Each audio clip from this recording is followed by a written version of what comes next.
Yes, people, welcome back to the channel. Welcome back to KGX to the ZTV. Yeah, tale of two halves. Newcastle away, St. James's Park. It's going to do that to you. It is going to bring out the best in you sometimes, and it's going to bring out the worst in you. And unfortunately, today, for 45 minutes, it was one way. And then for the other 45 minutes, it was another way. But, folks, before we get into the video, before we break down the game, hit that like, hit that subscribe, turn those notifications on. And yeah, let's get into it, man. Let's get into it. Disastrous start. Absolutely disastrous start.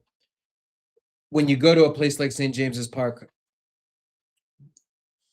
you have to manage the game in segments, right? 15 minutes, get through the first 15 minutes, get some momentum, try to take the crowd out of it, but we couldn't. And unfortunately, we did what we've done all season, and that is give away an early goal that doesn't make the opposition work for it.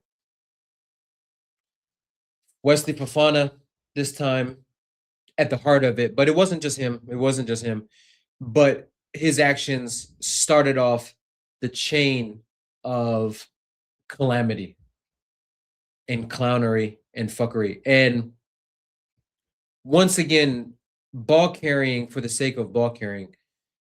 He takes it, and one of Wesley Fofana's his good traits is that he can carry the ball and that he can get you out of a tight spot and beat a man. But there's a time and place for those things, and he took an extra touch.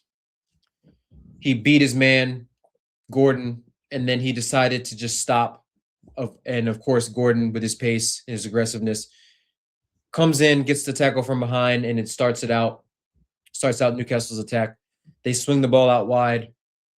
It goes to, I think, Jacob Murphy. He's not closed down. He sends a cross in. Gusto's sleeping, and it gets, first shot gets deflected. Great save by Sanchez.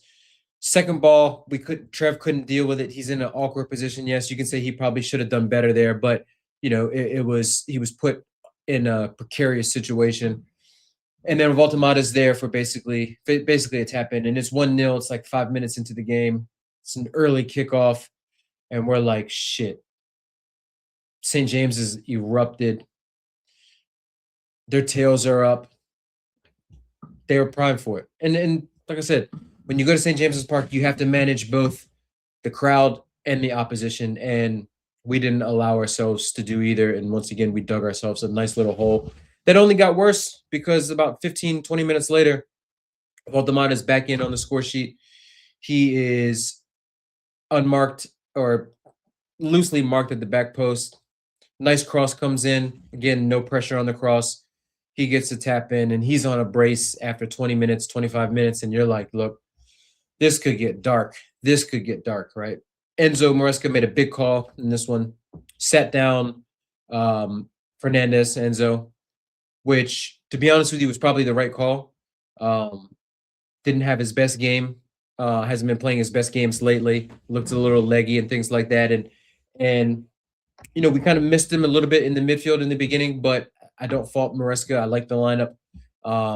Hindsight's always 20/20, but we start to dig ourselves back into it. We're creating chances, but unfortunately, these chances are going to our worst attacker out there, and that's Garnacho. And we'll get on to him because first half he had a couple, but second half he was absolutely diabolical.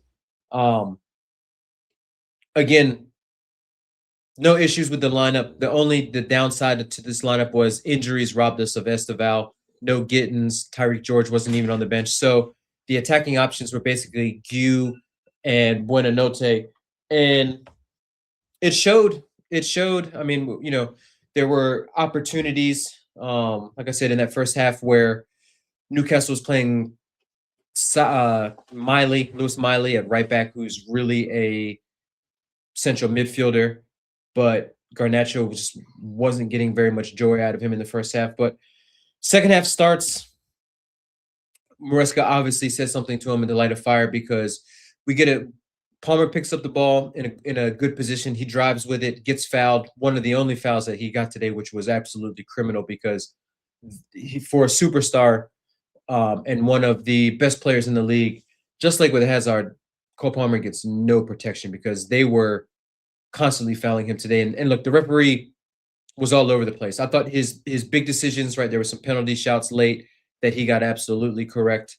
But there were some middling fouls that he just absolutely let go, and he was way too card happy this one. Well, look, we picked up a lot of stupid fouls for dissent and things like that, but there were some challenges that just were absolutely just absolutely missed on their side. And I think at the end of it, I think we finished with like 7 yellow cards. One of them was maybe Maresca. They finished with like 2. Harvey Barnes diving all over the place, but we get back into it. Reach that man again. Probably, if it's not Caicedo, he's our player of the season. Captain Fantastic. Fantastic free kick from very far out. And yes, you could say Newcastle and Ramsdale might have done better, but I don't think they had the wall set up correctly. He hits it in from distance, like 25, 30 yards, looping, hardly any backlift, bottom left-hand corner of the goal. Fantastic free kick, and we're on it. It's our time. We flipped the momentum. Like I said, we'd been getting a couple chances late in that first half that we had the opportunities for, but it's too disjointed in the buildup.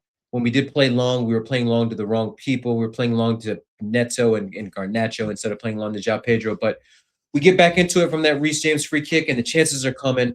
They're falling to the Garnacho. We ultimately get the equalizer from a set piece, right? We start the set piece with defending in our own box with a corner. Sanchez comes out, does a good job of collecting the cross, and he plays a lovely ball over the top to João Pedro, and João Pedro does the rest. I mean, just a fantastic individual goal. He chests it, spins. Fabian Schär uses the touch off of his knee, and then just calmly slots it in the back of the net. It's 2-2. I think that was around the 65th, 68th minute. And you're like, let's go. Let's win this. Let's win this. And look, there were opportunities. It turned into a basketball game, up and down, counter. We were pushing men forward, going for it. They were pushing folks forward, going for it. So there was space in the midfield. Caicedo had a lovely shot that just kind of tails off and slices a little bit at the end. But Garnacho, man, 5 shots today, only 1 on target.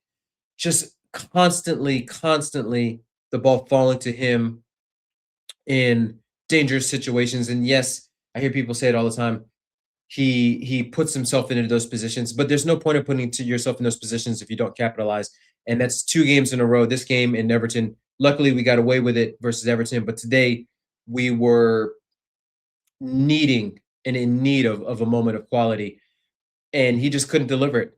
Pedro Neto was absolutely off as well. The wingers today, diabolical, and the bad part was we had no one on the bench that we could sub in for them, so they had to go the 90. They had to stink it out. But ultimately, we get the 2-2 draw, and if you would have told me before the match a 2-2 away at St. James's Park, get a point, I'd probably say yes. But I feel like on one hand we could have lost it, right? Harvey Barnes had a nice chance at the end, but my overwhelming feeling is that we left 2 points on the table, not because of Maresca, not because of the tactics. The subs were fine. We only used 2 subs. I think we brought on Santos for Palmer, so we're still managing his minutes there. And then we took off Gusto and brought on who was it?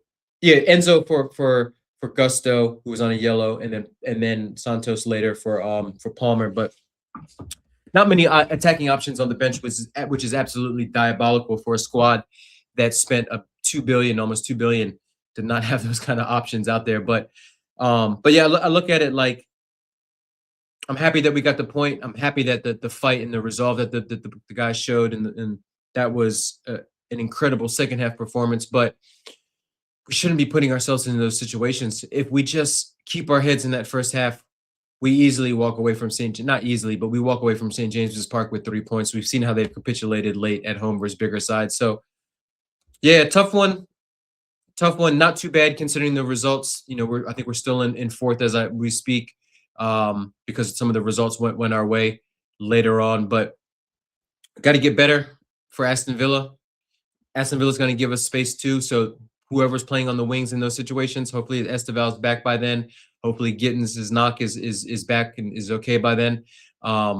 Because we got to get better from that left wing. Neto's been this was sort of an anomaly for him. I'm not going to crash it on Neto. He was poor today with his decision making, and things like that. But overall, he's been very, very solid for us this year and probably our best attacker when it comes to G&A and things like that. But yeah, let me know. Let me know what you guys feel. Are you upset that we didn't get the 3 points? Are you happy that we fought back and got the point?